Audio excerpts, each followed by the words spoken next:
con el auspicio del Grupo Digama. Bienvenidos a Rumbo Minero. Bienvenido, César, ¿cómo estás? Qué gusto, Jorge, como siempre. Bien, esta semana tenemos unos invitados muy interesantes. Raúl Jacob es expresidente de la Sociedad Nacional de Minería, Petróleo y Energía. Nos va a hablar de temas realmente importantes para el sector minero después de su paso por la presidencia de este gremio tan importante. ¿Qué más vamos a tener, César? No, y gremio que tiene 126 años y que le tocó a él en una etapa tan difícil como tú mismo siempre has destacado, con la pandemia y luego la crisis política generada por el delincuente Pedro Castillo Terrano. Vamos a tener también a Miguel Inchausti, ex titular de Energía y Minas, para abordar un tema preocupante, una nueva regulación del uso del agua que podría impactar negativamente en el sector minero. Así es. Vamos a tener también, por supuesto, a José González desde Wall Street, Nueva York. Ha sido un programa muy completo y ya listos, con las maletas listas para irnos al PDAC de Canadá, bueno, a menos 10, menos 15 grados, mucho frío, pero la delegación peruana, como siempre, poniéndole el calor con sus chalinas coloradas, más de 200 personas, empresarios, que vamos para atraer inversiones hacia el Perú. Así que ese es nuestro plan para estos días. Así es, Jorge, vamos a dar los resultados de la encuesta formulada por Twitter, nuestra cuenta en Twitter de Rumbo Minero, la semana anterior. A la consulta, el ministro de Energía y Minas, Óscar Vera Gargurevich, dijo en Rumbo Minero TV que se está reorganizando la cartera para hacerla nuevamente técnica. ¿Usted cree que tal medida A, incrementará la inversión? 59.7%. B, no tendrá efecto, 26,9%. C, podría ser contraproducente, 13,4%. Bien, muy interesante la encuesta. Hay optimismo que siempre nos ha caracterizado a los peruanos y creo que vamos a salir adelante poco a poco, pero tenemos que poner siempre las barbas en remojo sobre por quién votamos. Eso es una tarea pendiente. Vamos a tener al final del programa la próxima pregunta para la encuesta en Twitter de Rumbo Minero. Estén atentos. Y, por supuesto, vamos a acompañar en este momento a Gabriela Chicoma para ver las principales noticias mineras de la semana.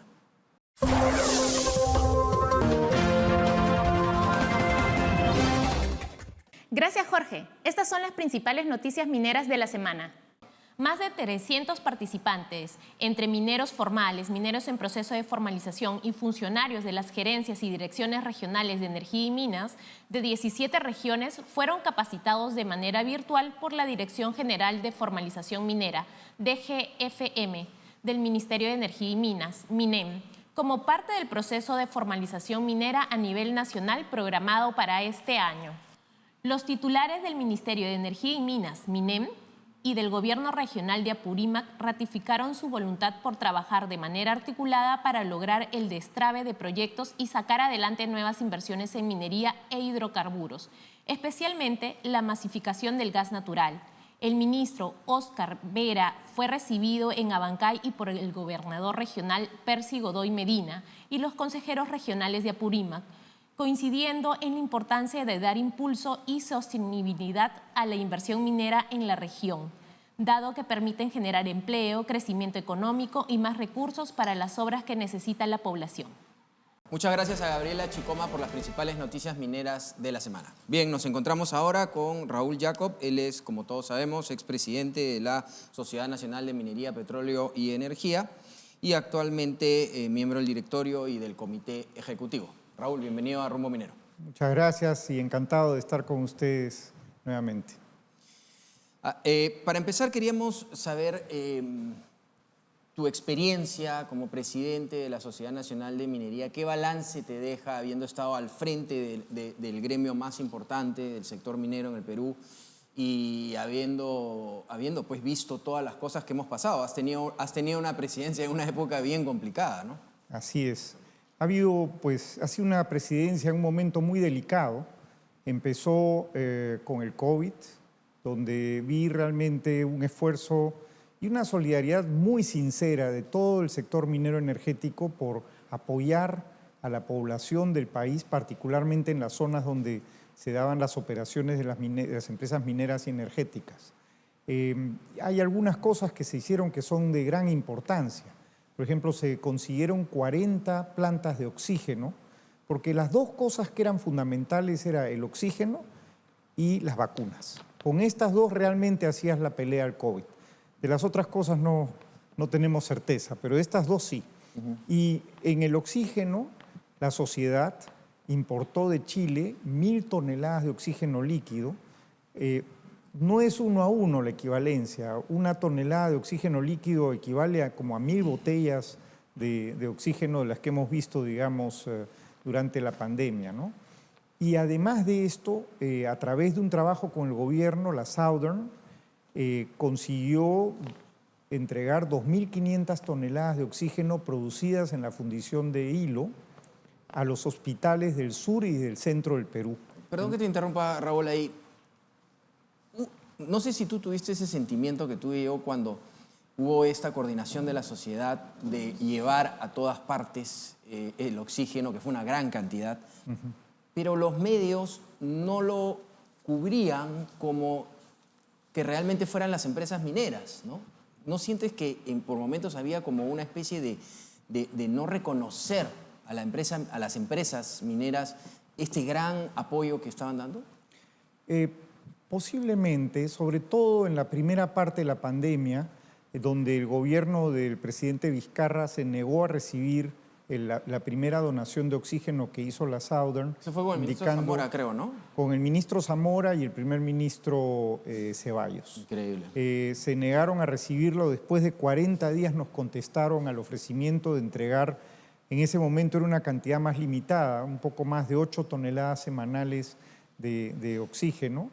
Y bueno, afortunadamente ante el escándalo que representaba esto, porque era un oxígeno de primera calidad, tan es así que se ha utilizado luego para abastecer a todos los hospitales del sur y del centro del Perú con oxígeno líquido, en los casos en los cuales tuvieran pues las facilidades técnicas para regasificarlo. Esto, digamos, se suma a otro esfuerzo muy grande que hizo el gremio a nivel general de dar materiales para que trabajaran los profesionales de la salud, el personal de seguridad, la policía, ¿no? Que necesitaban pues mascarillas, lentes para evitar, digamos, contagiarse y cosas de este tipo, ¿no? Hubo un esfuerzo muy grande. Las compañías también donaron, por ejemplo, hospitales de campaña, donde se hizo un trabajo muy importante en las distintas zonas, ¿no? Y ahí se actuó con mucha generosidad y con mucha solidaridad de parte de las empresas hacia las poblaciones en las cuales operamos. Y para terminar, rapidito, luego de eso viene el gobierno Castillo. Bueno, y luego, sí, entra el presidente Castillo al poder y tenemos una situación que honestamente en mis más de 30 años profesionales nunca he visto yo una cosa así. O sea, la forma en que digamos, en primer lugar, uno tenía reuniones con las autoridades, se conversaban ciertos temas como para que hubiera una acción favorable en un conflicto o en algo y después no pasaba nada. Y bueno, luego nosotros empezamos a ver indicios de corrupción muy serios que realmente generaban una gran preocupación y sobre todo una gran irresponsabilidad en el manejo del Estado, ¿no? En muchas... Cabe recordar también a la ex primera ministra Mirta Vázquez, que a veces quiere desaparecer del panorama de cómo contribuyó a esta actitud no solamente hostil, sino perjudicial para el desarrollo nacional en contra de la minería. No puedo olvidar el caso de Apumayo y cuando plantea muy alegremente un plan y un programa de cierre de minas sin conocer de la A a la Z qué cosa era un programa de cierre de minas. Es bueno recordar nombres, Raúl. Pero queremos hablar un poco también del futuro, ¿no? Porque se viene la cita esta semana del PDAC en Toronto, Canadá, que es el evento minero más importante donde el Perú está recuperando una presencia, todavía en circunstancias difíciles, hay que decirlo. No estamos en el mejor aliento de las inversiones mineras ni en el mejor momento para que esa conflictividad social que debió de alguna manera paliarse o que el Estado ayudara a detener pueda evitarse. ¿Cómo crees que debe ser la presentación de la delegación peruana, que la va a encabezar el ministro Vera Gargurevich, en el PDAC que está por iniciarse. Sí, yo creo que es muy importante que el gobierno transmita digamos, a la comunidad de inversionistas y otras personas que participan en el PDAC que el país está entrando a un momento de mayor tranquilidad, que este clima tan violento en el que hemos estado está, digamos, asentándose o bajando, ¿no? De hecho, hoy día hay 15 o menos de 20 vías nacionales bloqueadas, de más de, ¿cuánto? 180 tuvimos alrededor al comienzo de las manifestaciones y un nivel de violencia que no se ve hoy en día, ¿no? Entonces, una primera idea para mí sería el transmitir esto. La segunda es lo importante que resulta en estas circunstancias el mostrar que el gobierno está gobernando. Nosotros vimos al final de la administración de Castillo que no había gobierno. Uno hablaba con el primer ministro, él indicaba que iba a hacer ciertas acciones con un ministro, algo que se le ocurría, digamos, como una acción, y luego no teníamos, sabíamos que nunca habían hablado, o sea, que realmente había una descoordinación total. Más bien hemos visto al revés, en esta administración, pues el ministro de Salud coordinando con el ministro de Defensa para llevar medicinas a las zonas más afectadas por los bloqueos. Eso es gobernar, ¿no? De acuerdo. En fin, varios ministros han señalado eso. Y quisiera comentar algo. Yo, por mi responsabilidad como CFO de Southern, también tengo muchas reuniones con fondos de inversión. Esta semana particularmente he tenido a 2 grupos y muy interesantemente las preguntas no han estado centradas tanto en cómo va la compañía como más bien cuál es la situación, cómo está el país.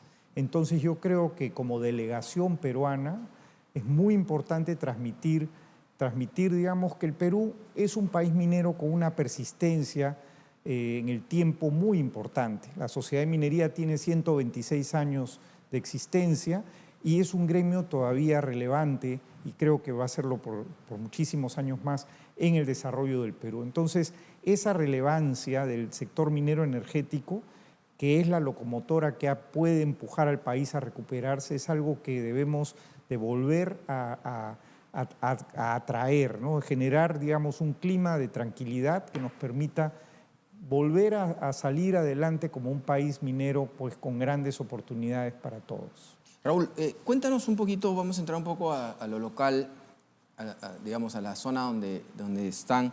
San Rafael, ¿cómo se encuentra hoy día la principal productora de estaño? 4.500 empleos, ¿cuál es la situación actual? Y explicarle también, porque ahora estamos a nivel nacional, como sabes, en radio y televisión, explicarle también un poco a la gente de Puno qué pasa cuando un proyecto tan importante se detiene, ¿no?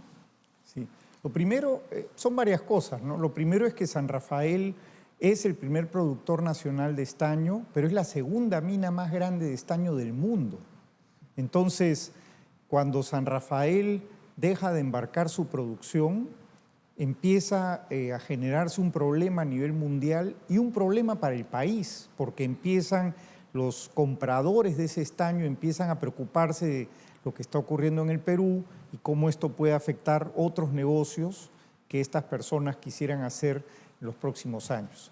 Yo entiendo que el bloqueo a las carreteras, a una carretera de 128 kilómetros ha sido la principal razón por la cual San Rafael no ha estado operando, a pesar de que la comunidad vecina, pegadita a la mina, estaba muy interesada, y de hecho así lo han manifestado, en que regresara la operación de San Rafael, ¿no? Entonces, hay noticias de que aparentemente esto se estaría solucionando, sería excelente, y bueno, son 4.500 familias que viven de la operación directamente, pero además está todo este complejo económico de pymes, que San Rafael mismo señalaba que son más de 250 pymes, o sea, pequeñas empresas, 5 o 10 personas, podemos hacer la cuenta, ahí tenemos otros 5.000, 2.000 personas que dependen de eso. Proveedores. Así es, esa cadena económica, ¿no?, es fundamental para sostener la economía de Puno. Además de esto, San Rafael es el principal aportante de canon minero en Puno. En los últimos 5 años ha aportado 900 millones de soles al Puno, al presupuesto de la región para hacer obras, ¿no? Entonces, y acá viene una preocupación que nosotros en la Sociedad de Minería hemos expresado en diversas ocasiones en el sentido de cómo esos recursos tienen que ser aprovechados, ¿no? Tenemos justamente, no se cierra el círculo virtuoso de la inversión privada porque los recursos no se emplean adecuadamente o no se gastan simplemente en generar mejoras en la calidad de vida de la población. En este caso hablamos de Puno, pero podríamos extenderlo a todo el Perú. Por supuesto, y extender la responsabilidad de los gobiernos regionales, que son actores muy importantes en todo ello, Así es. cuyo problema no solamente, Raúl, es la falta de capacidad de gasto y de gerencia, sino también la ausencia, obviamente, de capacitación. Yo creo que ahí tiene que haber una sinergia entre el gobierno central, que ya en anteriores oportunidades se ha planteado, a efectos no solamente de tener los mejores gerentes dentro de los gobiernos regionales y promover. ¿Cómo ves tú, en todo caso, el desafío que tienen las nuevas autoridades que en vez de acomodarse al desarrollo de su zona, de su región, se están acomodando más bien al grito de las muchedumbres que crean pues el caos, la violencia y que detienen el desarrollo de las mismas? Sí, y hemos visto en un primer momento, efectivamente, yo coincido con tu comentario, pero estamos viendo un segundo momento, por ejemplo, en Cajamarca, ¿no? Con el carnaval, con la gente festejando de una forma pues alegre y además trayendo mucha actividad económica a Cajamarca. Y lo que vemos en un segundo momento es que las autoridades nuevas, frescas, digamos, lo que están pensando y tratando de hacer es ver cómo trabajan con el sector privado y particularmente con las compañías mineras y energéticas, pero nosotros no estamos en Lima, estamos distribuidos en todo el Perú, ¿no? Entonces, en este segundo tiempo, vamos a decir, estamos viendo de manera muy positiva que distintas autoridades regionales y locales se están, digamos, acercando a conversar y a ver qué podemos hacer juntas, ¿no? Raúl, muchísimas gracias por estar con nosotros. Desde aquí hemos sido testigos en la sociedad, en el sector minero, en la industria minera, de tu labor. Una felicitación por la labor que has desempeñado como presidente de la Sociedad Nacional de Minería y Petróleo a nombre de Rumbo Minero. Y te agradecemos por la gestión que nos consta que has realizado tanto en la pandemia como en épocas difíciles para el Perú. Muchas gracias. Muchísimas gracias, encantado de estar con ustedes. Y quisiera decir que mucho del éxito que ha tenido el trabajo de estos 2 años ha sido resultado del esfuerzo unido de este gremio, ¿no? Que para mí ha sido una gran satisfacción ver cómo se ha podido trabajar de manera muy coordinada y de manera además muy efectiva. Muchas gracias. Muchas gracias. Bien, vamos a una pausa comercial y regresamos. La inversión minera en el Perú superaría los $5.600 millones, permitiendo así marcar la pauta para el crecimiento económico del país. A través de Minpro 2023, impulsamos las transacciones comerciales de la gran industria minera y sus proveedores. Separa tu stand y participa en la rueda de negocios más importante del sector minero, que abrirá sus puertas el 27 y 28 de junio en el Hotel Westin, la cual será liderada por el ingeniero Roque Benavides, presidente del directorio de Compañía de Minas Buenaventura. No dejes pasar la oportunidad de presentar tus productos y servicios al sector más importante para la reactivación económica. Haz negocios con el sector minero, separa tu stand y participa en la rueda de negocios de Minpro 2023.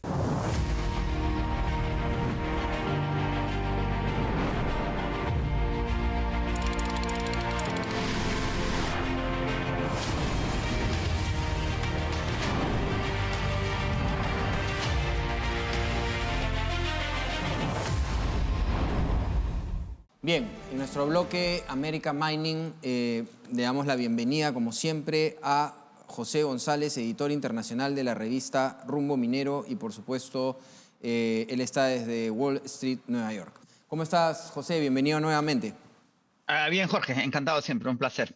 Vamos a hablar de riesgo Perú y cotización del oro. Comentaba, José, lo importante han cambiado las cosas con respecto a la percepción de Perú, ¿no? Si agarramos un poco lo que es el tema de la Alianza del Pacífico, México, Chile, Colombia y Perú, pues estos 4 países, cuando estaba Castillo, estaban realmente con muchos problemas por sus gobernantes de izquierda muy peligrosos.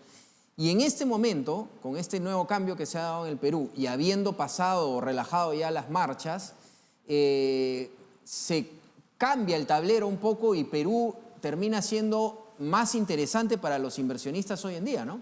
¿Cómo lo ves? Es correcto, Jorge. De hecho, la situación actual en Perú desde la salida de Castillo y las protestas sociales de las primeras semanas del año 23 han llamado muchísimo la atención. Hay un enfoque muy grande en Perú, por eso comentábamos o quería comentar en este bloque la publicación que acaba de salir en Forbes. Como sabes, Forbes es una de las publicaciones de negocios más importantes en los Estados Unidos, que se concentra en un artículo extenso sobre Perú, en donde señala que el 2023 se ha marcado en el país por los niveles de protestas políticas y falta de certezas de cómo serán resueltas. Según Forbes, el país está dividido en una disparidad geográfica que separa el sector privado y los agentes políticos de las comunidades aisladas en los Andes, y les llama mucho la atención porque la distribución del ingreso en el Perú es mejor que la de Colombia, Chile o México, según la publicación. Resalta los éxitos de la economía peruana y dice que uno de los problemas que enfrenta el Perú son la corrupción y las limitaciones de la escolaridad en el país. Y describe la coyuntura para abordar el estado actual del riesgo político en el país. Y para tal efecto entrevista a Will Freeman, que es el fellow para América Latina del Council of Foreign Relations, que dice que las preguntas que se tienen desde las comunidades particulares de inversión en los Estados Unidos es cómo se plantea la sustentabilidad del estatus político actual y cuáles son las alternativas para su resolución. La clave, señalan, es salir de lo que podría ser una parálisis que nos lleve exitosamente a la elección del 2026, en las que se requieren acuerdos entre el legislativo y ejecutivo. Ahora, lo que sí señala es que el riesgo político está mejorando y que las divisiones entre las distintas partes en el Perú podrían ser resueltas en el corto plazo, a pesar de que se mantienen en observación. Subraya también que el riesgo para el sector minero también se habría reducido, pero que depende de una actitud proactiva del mismo para que las tensiones, en relación al sector minero no escalen en las próximas semanas o meses. Y dentro de esa percepción de riesgo en lo que nos corresponde en la producción aurífera minera, José, quería preguntarte, porque lo hemos planteado acá en Rumbo Minero contigo anteriormente, había en las cotizaciones un incremento sostenido desde el mes de noviembre que ahora se han detenido. ¿A qué se debe en todo caso esa detención y qué implicancia tiene en todo caso para el objetivo del desarrollo minero aurífero del Perú?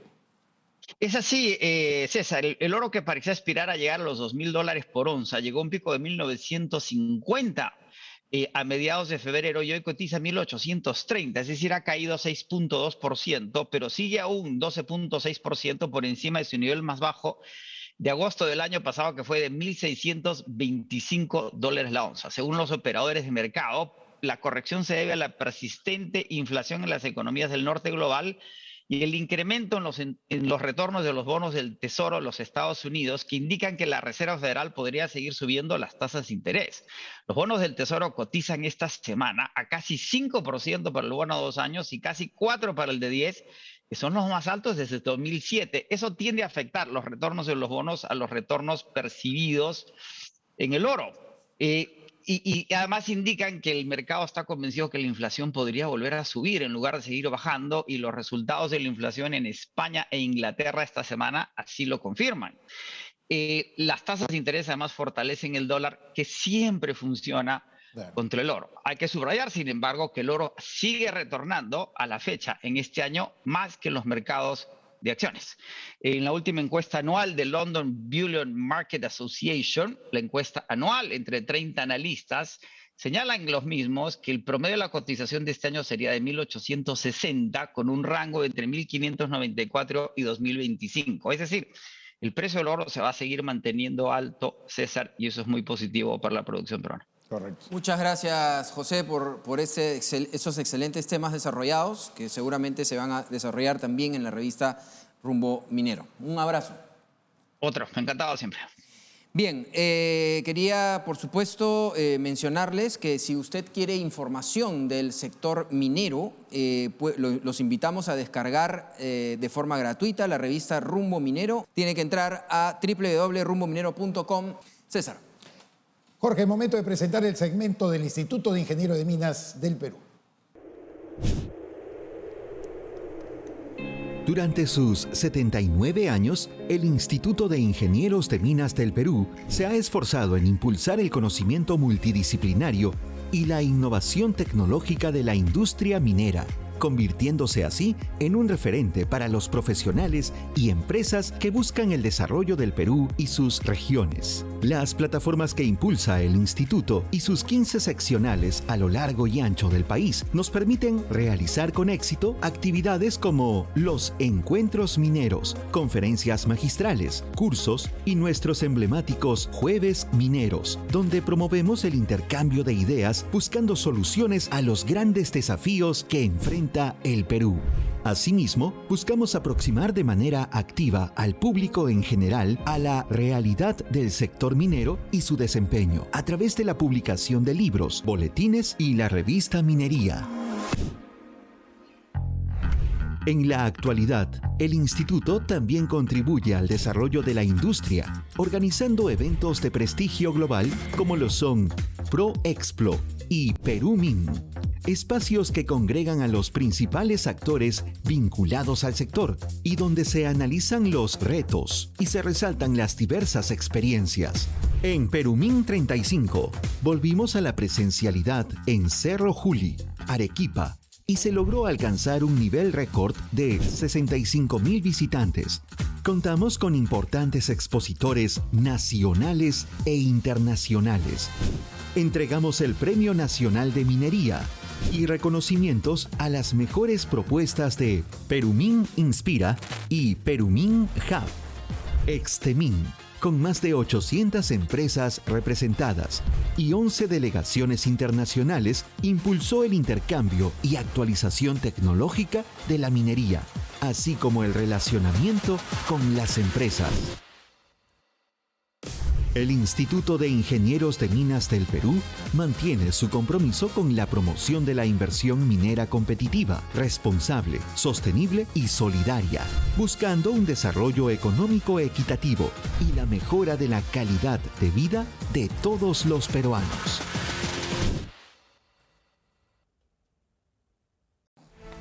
Bien, nos encontramos ahora con Miguel Inchausti. Él es exministro de Energía y Minas y director independiente de Candente Cooper. Vamos a hablar de minería en riesgo por la regulación para el uso del agua. Miguel, ¿cómo estás? Bienvenido a Rumbo Minero. Muy bien, muchas gracias. Gracias por la invitación. Antes de empezar, el Grupo de Diálogo Minero y Desarrollo Sostenible hizo un comunicado hace unos días. Explícanos un poco qué fue este comunicado y qué cosa es también el Grupo de Diálogo.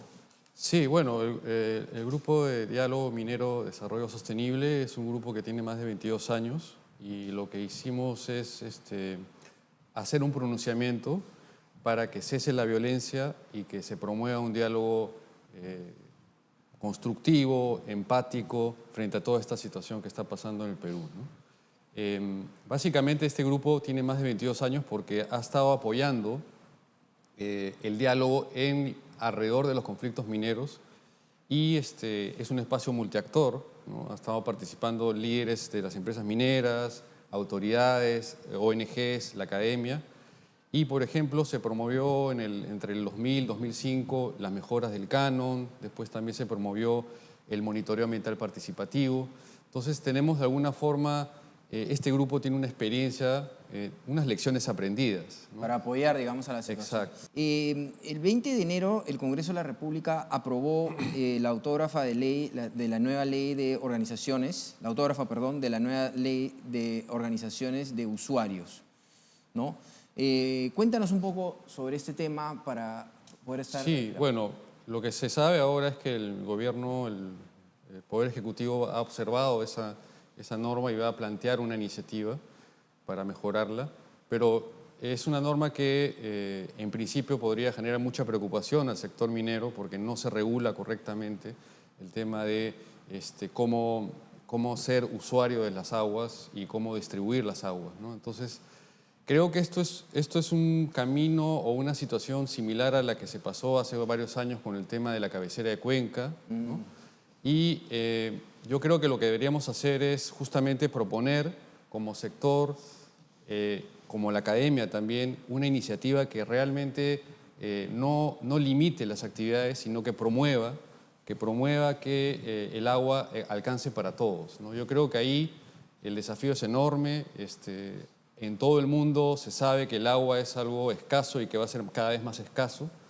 Y la actividad minera cada vez está haciendo un esfuerzo para usar la cantidad menor, recircular el agua. Y entonces creo que frente al cambio climático, una iniciativa interesante podría ser que, aprovechando esta norma que está mal realizada, proponer una norma que ayude a usar correctamente el agua para todos. Si te entiendo bien, el proyecto de ley aprobado es el que estaba mal y la observación del Ejecutivo sería correcta. Sí. La alternativa del Ejecutivo, al parecer, no está mejor direccionada que lo que están observando. Sí, ese es el temor que hay ahora, ¿no? ¿En qué razón? ¿En qué fundamentos? Exactamente, porque no entra el detalle de cómo las empresas mineras pueden ser parte del manejo de la cuenca, ¿no? Quieren excluirlos un poco. Hay una falta de entendimiento de lo que sería correcto para que la empresa minera pueda participar, ¿no? Es una iniciativa que tampoco no es que esté 100% mala. Yo creo que hay que hacer estos ajustes, ¿no? No he entrado mucho al detalle, pero lo que se ha resaltado, y eso lo he visto en algunas noticias, es eso, ¿no? Es la transferencia de los reservorios y el excluir a las actividades no agrícolas en el manejo del uso de las aguas, ¿no? Ahora, tú como exministro, conoces muy bien el PDAC Toronto, Canadá, le llamamos aquí el Mundial de las Inversiones, donde tenemos que ir a atraer inversiones para desarrollar proyectos en el mundo. ¿Cuál sería tu mensaje para el PDAC Canadá a estos inversionistas tan importantes? Bueno, yo creo que siempre el Perú ha tenido una participación muy importante en el PDAC y lo que habría que hacer es invitar a que los inversionistas sigan apostando por el Perú, pese a la situación complicada que hemos tenido con el gobierno de Castillo y que, bueno, que ahora con los temas de conflictos fuertes que han habido durante este tiempo, pero las inversiones mineras, como saben muy bien los inversionistas, son de largo aliento y el Perú tiene un portafolio que justamente hace poco se ha actualizado, son de más de 53.000 millones, el 60% de ese portafolio es de cobre y ha habido un incremento leve, pero un incremento en las exploraciones el año pasado. Entonces, yo lo que creo que sería bueno es alentar a que vengan a invertir, a que sigan invirtiendo las empresas que están apostando acá por el Perú. Y también creo que ahí va a haber un esfuerzo enorme del ministro de Energía y Minas y del ministro de Economía que van a estar presentes para explicar que en el caso del Ministerio de Economía, por ejemplo, va a ser un esfuerzo para que los recursos que se recaudan en el canon puedan ayudar al cierre de brechas, pero en un tiempo más corto, ¿no? Creo que ese es un tema, como sabemos muy bien, que es una de las causas que generan los conflictos, ¿no? Como exministro también de Energía y Minas, Luis, tú compartiste con nosotros en una anterior oportunidad este desmantelamiento de la meritocracia que hubo en el sector, que ha sido terrible y siempre es necesario recordarla, porque no se trata solamente de hablar de cómo salimos de un gobierno nefasto y corrupto como lo encarna Pedro Castillo Terrones, sino también este daño tremendo que muchas acciones políticas le causaron al sector. ¿Tú ves al ministro Óscar Vera Gargurevich de alguna manera recuperando esa estructura que tú mismo le heredaste y la viviste y la nutriste incluso con personal idóneo, adecuado, destacado, meritocrático en el sector energía y minas? Sí. Afortunadamente ha habido un cambio, el ministro está poniendo gente técnica, la secretaria general, por ejemplo, es una persona que ya estaba antes, el viceministro de Hidrocarburos y Energía son gente del sector, que conocen el sector, el viceministro de Minas es una persona que tiene mucha experiencia y muchos años apoyando al sector, lo ha ratificado. Entonces, también ha habido un cambio en la Dirección General de Minería, que había una persona que no tenía la experiencia, ha puesto una persona que tiene experiencia y que está apostando por apoyar al país. Entonces yo creo que hay un cambio importante, hay que resaltarlo, hay que solicitar que ese cambio continúe con iniciativas que ya estaban definidas anteriormente y que lamentablemente cuando entró el gobierno de Castillo lo hizo poco o hizo lo contrario a lo que se venía trabajando con las anteriores gestiones, ¿no? Ahora, no se trata de inventar la pólvora, sino claro, de continuar las cosas positivas, ¿no? Ahora, tú que has visto el monstruo por dentro, hablando de la burocracia, Víctor Govitz, hace poco, flamante presidente de la Sociedad Nacional de Minería, Petróleo y Energía, dice que para gestionar un proyecto minero se deben gestionar, valga la redundancia, un promedio de 400 permisos. Sí. ¿Qué es lo que tú recomendarías que se pueda hacer? Porque esto ya es la burocracia de la burocracia. Sí, yo creo que ahí, siguiendo la línea de la respuesta anterior, no inventando la pólvora, hay un esfuerzo enorme de la Comisión para una minería con desarrollo sostenible que la lideró Roxana Barrantes. En esa comisión se establece claramente acciones concretas para atacar ese tema de la permisología, promover la ventanilla única virtual, promover la revisión de los procesos para que sean en un tiempo más óptimo y también el tema de la calidad regulatoria de las normas, ¿no? Que es una iniciativa que también incluso recuerdo muy bien que el Instituto de Apoyo hizo todo un análisis sobre eso.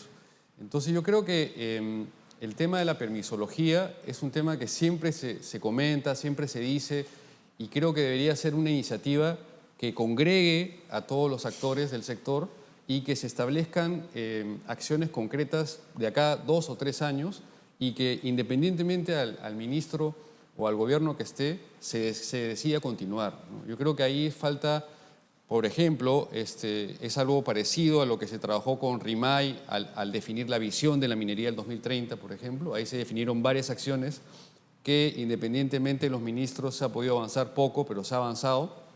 Yo creo que el tema de la permisología debemos dejar de decir el problema y plantear una solución, ¿no? Entonces, la comisión que lideró Roxana Barrantes planteaba cosas concretas. No es que sea la panacea y lo correcto, pero hay que usar lo que se presentó porque fue un esfuerzo de más de 4 meses de trabajo, ¿no? Entonces, y avanzar con eso y las cosas que puedan mejorarse también en una buena medida, ¿no? Miguel, muchísimas gracias por estar en Rumbo Minero, por hablarnos de estos temas que son muy importantes y habernos explicado un poco para nosotros y para todos los seguidores de Rumbo Minero, que son temas técnicos, pero que nos hemos podido entender mejor. Muchas gracias y te esperamos en una próxima oportunidad en Rumbo Muchas Minero. gracias por la invitación. Bien, vamos a una pausa y regresamos. El Grupo Digama lanza la nueva multiplataforma internacional Rumbo Minero America Mining, dirigida a proveedores mineros y ejecutivos de empresas mineras en el Perú y en toda América. Anuncia en la revista líder Rumbo Minero, su mejor herramienta de negocios en el sector minero. Más información en www.rumbominero.com. A continuación, acompáñanos al bloque de los aliados estratégicos del sector minero. Su nombre es el bloque de los proveedores mineros. En Rumbo Minero TV damos pase al bloque de proveedores del sector minero. Bien, nos encontramos con Lucía Soberón, jefe de administración de ventas de Global Plus, dándole la bienvenida, por supuesto. Queríamos preguntarle cuántos años viene trabajando en el sector minero y cuál es el portafolio de productos o servicios que brinda su empresa. Bienvenida. Muchas gracias por la invitación, César, Miguel. Bueno, Global Plus viene trabajando ya en el sector minero desde el año 2007. Ya son 16 años siendo especialistas en fabricación de tuberías de polietileno de alta densidad, comprometidos siempre con la calidad de servicio y cuidado dentro del medio ambiente, además de ofrecer ahora una solución completa que permite a nuestros clientes un ahorro en sus presupuestos, ¿no? Global Plus actualmente fabrica y cuenta con un portafolio amplio de tuberías desde 16 milímetros hasta 1000 y de media pulgada hasta 36 pulgadas. De acuerdo. ¿No? Fabricamos bajo normas ISO 44 STM F714 con materia prima virgen 100% certificada. Muy interesante, Lucía. Cuéntanos, por favor, cuáles son los objetivos de comerciales de Global Plus para este año 2023 y si tienen planes de expansión a nivel nacional. Claro, Global Plus tiene como objetivo principal para este año seguir posicionados pues, dentro del mercado de geomembrana, además de suministrar los accesorios de HDP para el sector minero. Ya con esta nueva línea de negocio realmente estamos brindando una solución completa a nuestros clientes. ¿Esto qué cosa quiere decir? Que Global Plus ahora podrán encontrar un proveedor y un aliado para poder suministrar tuberías, accesorios y geomembranas de alta calidad, ¿no? Es dentro de nuestros planes de expansión, realmente venimos haciendo unas alianzas con Oven Group de Europa, donde vamos a poder llevar nuestras tuberías y geomembranas dentro de este continente. De acuerdo. Ahora, coméntanos de forma breve cuál es el trabajo de postventa, el seguimiento que realizan a los clientes. El servicio postventa es uno de nuestros principales pilares dentro del proceso de la estrategia de ventas que tiene Global Plus, ¿no? Esto reúne realmente todas las estrategias pensadas para mejorar la experiencia de compra de nuestros clientes desde cualquier punto de interacción que tenga es nuestra empresa, ¿no? De esta manera nos permite mantener una relación duradera que les permita cubrir las expectativas y las necesidades que impacten dentro de la rentabilidad de la empresa. De esta manera realmente generamos cercanía con el cliente, analizamos las oportunidades de mejora, ¿no? Esta implementación de estas actividades realmente nos permite marcar la diferencia dentro del mercado y hace que los clientes realmente prefieran nuestros productos y nuestros servicios. De acuerdo. Muchísimas gracias por estar con nosotros, a Lucía Soberón, jefe de Administración de Ventas de Global Plus. Muchas gracias. Gracias. Bien, ahora nos toca presentar la bolsa de trabajo en el sector minero gracias a Curac. Adelante. La bolsa de trabajo de Rumbo Minero llega a ustedes gracias al auspicio de Curac, Headhunter. ¿Buscas prácticas en el sector minero? Misquimayo tiene estas ofertas laborales. La minera que opera en la región Piura requiere cubrir las siguientes posiciones: practicante de finanzas, practicante de DSP, practicante de suministros, practicante de comunicaciones, practicante de relaciones comunitarias. Para mayor información, en www.rumbominero.com. Bien, llegando al final del programa, yo creo, César, que lo que nos comenta Raúl Jacob es su buena gestión ha desarrollado en un momento complicadísimo, ¿no? Tanto político como por la pandemia. Pero también nos comenta temas como los de San Rafael, 4.500 empleos, una mina de estaño inmensa, ¿no? Que además se van solucionando, ¿no? Vemos ya soluciones reales a nivel nacional. Pero como siempre decimos en el sector minero que tenemos siempre problemas, esperemos que que las soluciones sean para siempre o para buen rato. El 60 días al año que en promedio para las bambas es un montón de dinero que el Perú no recibe, ¿no? Que pierden además los mismos pueblos, y eso es lo que tiene que comprender ahora también no solamente los televidentes, sino oyentes de Rumbo Minero, Jorge. Y sobre todo comprender que igual la actividad minera es permanente, es resiliente y cualquiera de estos ventarrones los puede superar, como también el exministro de Energía y Minas, Luis Inchaustegui, aquí lo subrayó. El tema es la pérdida inmediata de oportunidades, de empleo, de crecimiento, de implementación incluso de servicios básicos, todo lo que la empresa minera contribuye al desarrollo de su entorno y de la región a la cual pertenecen. Creo que nuestros dos invitados, tanto Raúl Jacob como Luis Inchaustegui, han resaltado este aspecto positivo. Muchas gracias, César, como siempre, por estar con nosotros. Y en unos minutos quédense con nosotros. Estuvimos, como saben, con ustedes Jorge León Benavides, César Campos. Y en unos minutos quédense con nosotros que vamos a desarrollar el programa Perú Construye para hablar de infraestructura. ¿Cuáles son las obras que se vienen y que necesita el Perú? No sin antes plantear la pregunta de Twitter. Así es. Vamos a plantear la pregunta de Twitter de la semana. No se olviden que tenemos una encuesta en Rumbo Minero Twitter. Y la pregunta de la semana es, esta semana se celebra en Canadá el PDAC, la conferencia de minería más importante del mundo, donde Perú siempre ha resaltado en esta ocasión, A, aumentará la tensión, B, se reducirá la tensión, C, caerá la tensión. Importante después de lo que hemos hablado de este cambio que ha habido en la presidencia de la República. Bien, nos vemos en unos minutos en Perú Rostro.